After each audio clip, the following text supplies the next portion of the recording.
بِاسْمِهِ تعالی سبق نمبر 27 دال عبارت وَإِنِ اخْتَلَفَ الصِّفَاتُ مَا بِهِمْ يُقْسَمُ الْمَالُ عَلَى أَوَّلِ بَطْنٍ اُخْتُلِفَ كَمَا فِي الصِّنْفِ الْأَوَّلِ۔ مطلب چوتھی صورت یہ ہے کہ اگر دوسری قسم کے ذوی الارحام متعدد ہو اور رشتہ میں سب برابر ہو اور سب وارث یا غیر وارث کے واسطہ سے منسوب ہو اور کسی بطن میں تذکر و تانیث کا اختلاف بھی ہو تو ترکہ سب سے پہلے اول اختلافی بطن میں تقسیم ہوگا، پھر اوپر جائے گا اور مذکر کو مؤنث کا 2 گنا ملے گا، جیسے ابو ام ابی ابی الاب یعنی میت کے باپ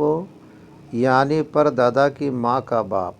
اور ابو ام الاب یعنی میت کے باپ کی ماں کی یعنی پر دادی کی ماں کا باپ ہیں۔